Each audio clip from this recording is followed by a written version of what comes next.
kita tidak boleh terlalu optimis, tapi berarti tidak-tidaknya gini, kalaupun tidak kabulkan seluruhnya ya, andai pun dilakukan NO misalnya, ya need overclock ya, itu ya kita masih bisa mengulang. Jokowi, kami sudah terhubung dengan Mas Roy Suryo dan penasehat ahli Kapolri bidang hukum, ada Bapak Irjen Pol Purnawirawan Arianto Sutadi. Assalamualaikum, selamat malam Bapak-bapak dan Mas Roy, apa kabar? Waalaikumsalam. Baik-baik. Alhamdulillah. Oke, saya ke Mas Roy terlebih dahulu. Mas Roy, gimana tanggapannya setelah memenangkan sebagian dari gugatan pra peradilan pada hari ini? Ya, sebenarnya ini bukan soal menang dan kalah ya.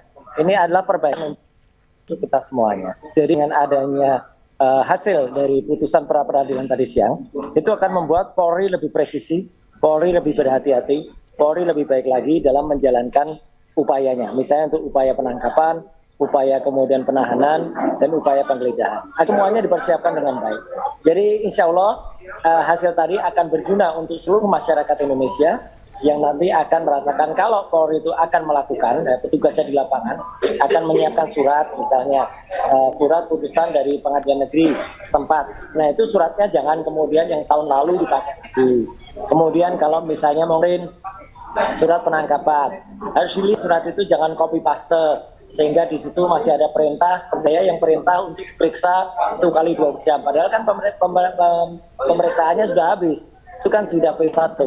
Kemudian jangan juga kemudian sampai digunakan KUHP yang salah. Ya, jadi karena KUHP-nya konsisten aja, mau pakai KUHP lama atau KUHP baru. Jadi karena ini masa transisi, maka kemarin ada dalam surat itu ditulis KUHP baru, tapi padahal penerapannya harusnya KUHP. Jadi artinya ini adalah koreksi untuk kita semuanya, dan moga-moga ini berguna untuk laboratorium besar masalah hukum di Indonesia dan berguna untuk kita semuanya. Itu Mbak. Oke, saya ke Pak Arianto. Pak Arianto, tanggapan Pak, karena dengan adanya kemenangan dari pra peradilan yang diajukan oleh Mas Roy ini seperti apa? Apakah pertanda bahwa ini Polri memang harus membenahi kinerjanya? Kalau tanggapan saya ya, yang namanya pra peradilan itu mekanisme yang biasa terjadi di setiap penanganan perkara. Pengalaman saya penyidik ya, penyidik itu kalau digugat pra peradilan itu hal yang biasa, dan justru itu sebagai mekanisme untuk melatih ataupun mengoreksi kepada para pelaksana di lapangan itu agar mematuhi aturan yang berlaku. Saya bolak-balik jadi penyidik, kalah menang itu hanya kita alami gitu. Bahkan dulu ketika anggota saya melanggar pun saya larang, nggak mau, saya suruh pra peradilan, akhirnya kalah juga. Nah untuk ini saya senang karena apa? Karena ternyata Pak Hakim itu betul-betul objektif.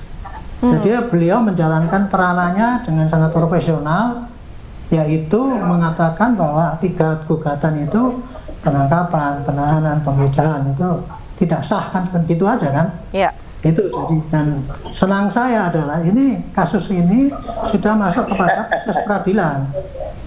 Karena kalau kasus ini tidak sampai ke proses peradilan, akan ramai terus di lapangan ini, terjadi keterbelahan karena pemahaman hukumnya beda-beda kan gitu ya. Nah ini mudah-mudahan nanti untuk pra peradilan yang berikutnya ini juga diputus dengan cara yang objektif gitu, sehingga kasusnya bisa langsung nanti kemudian pada peradilan yang sekarang sudah sampai masuk ya, satu untuk Budriva, tinggal nanti untuk Pak Roy. Ini akan mempercepat lah proses itu, kapan endingnya ini. Sebenarnya kasus ini cukup lama ini, saya ngikutin ini mulai bulan April kalau saya pribadi ya, 1 tahun lebih gitu. Yang saya perkirakan kasus ini, kalau saya dulu tuh bolak-balik saya ngomong ini kasus-kasus sepele, cuman penghinaan kayak gitu kok sampai lama gini. Kalau saya jadi penyidiknya ya, kasus ini murni pidana itu 2 bulan selesai nih urusannya nih. Nah sekarang ini 11 bulan lebih nggak rampung-rampung ya. Itulah kira-kira yang saya jadi, kalau pengamatan saya selama ini gini. Untungnya semua ini sesuai dengan yang saya prediksi. Ini yang kejadian ini nanti beri pra peradilan kalah atau menang itu sesuai dengan prediksi saya semua. Gitu. Okay. Intinya adalah kita lihat aja nanti perkembangannya ya. Nanti mudah-mudahan semuanya berjalan dengan lancar gitu ya.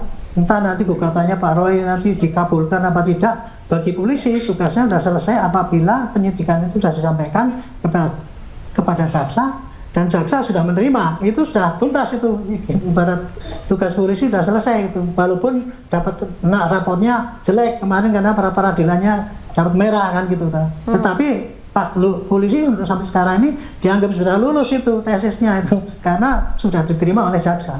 Itu kira-kira gitulah perjalanan daripada proses ini. Oke, baik, saya ke Mas Roy lagi. Mas Roy, apakah sudah ada dialog dengan tim kuasa hukum? Karena dari beberapa poin gugatan, ada 2 yang tidak dikabulkan oleh hakim.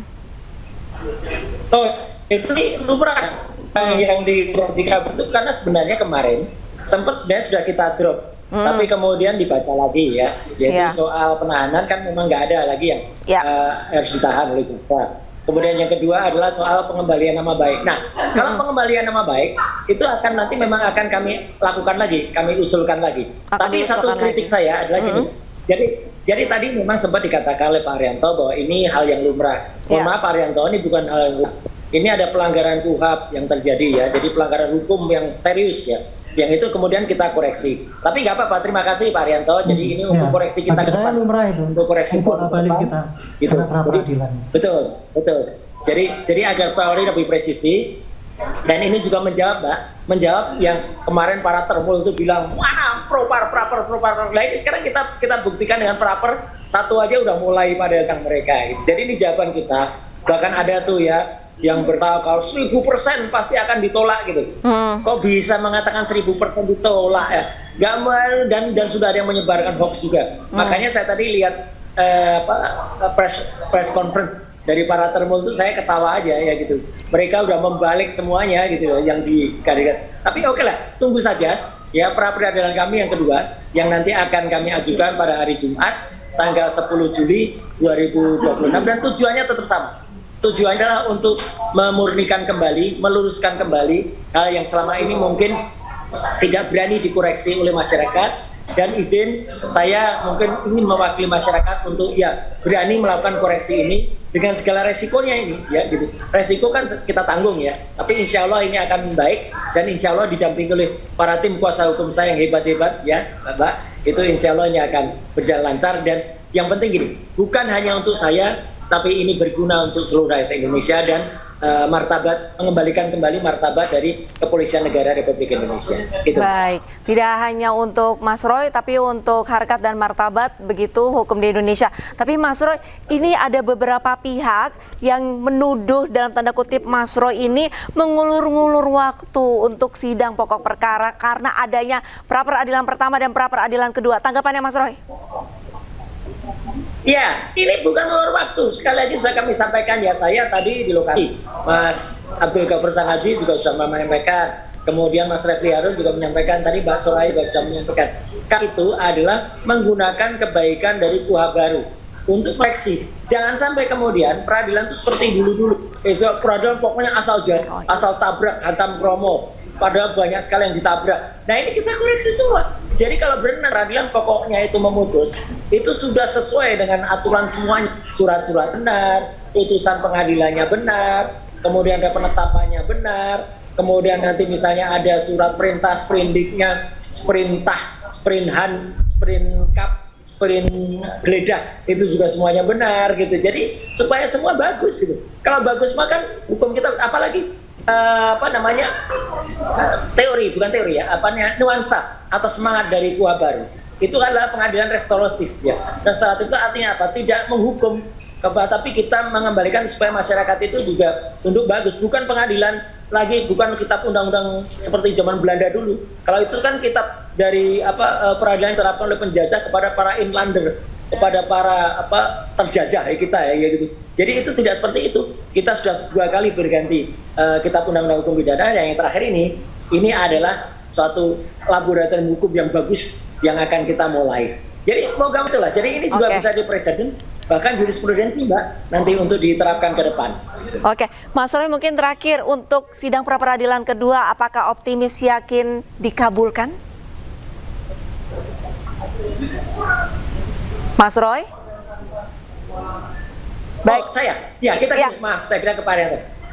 Kita tidak boleh terlalu optimis, tapi berarti tidak-tidaknya gini. Kalaupun tidak dikabulkan seluruhnya ya, andai pun dilakukan NO misalnya, ya need overclock ya, itu ya kita masih bisa mengulang karena ada yang tidak tidak atau belum diterima, tapi tidak ditolak. Ya, nah kalau tidak ditolak, kita tidak memproses lagi dan itu loh, kita kan lihat ya masyarakat bisa melihat bagaimana kami mempersiapkan dengan serius dari naskah pra peradilan itu dan kita mohonkan dengan bagaimana permintaan kami terhadap para tokoh dan juga turut termohon. Dan moga-moga tidak ada penyusup lagi, Mbak, tidak ada penyusup lagi yang ngaku-ngaku menjadi termohon intervensi. Ya itu lucu banget itu. Gitu, Baik. Saya mau nanya ke Pak Arianto. Pak Arianto, kalau dari prediksi Anda, tanggapan Anda seperti apa untuk sidang pra peradilan kedua dari Mas Roy?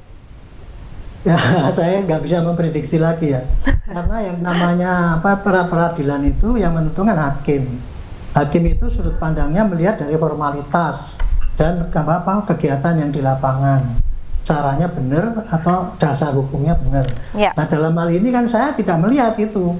Apa yang dilakukan oleh Polda Metro itu saya nggak lihat surat-suratnya dipakai apa dan kemudian bukti-buktinya apa gitu, sehingga saya nggak bisa memprediksi ini menang atau kalah. Tetapi saya bisa berandai-andai ya, karena kalau ini kan penetapan tersangka itu kan teorinya kan cuma cukup dengan 2 alat bukti kan gitu, itu cukup dengan 2 alat bukti bisa dikatakan sebagai tersangka. Tetapi ini buktinya yang dikumpulkan oleh polisi sudah ada 700, saksinya 100, nah itu jadi itulah itu nanti bisa dilihat sendiri aja nanti hakim nanti bagaimana memutuskan. Baik. Terima kasih banyak Pak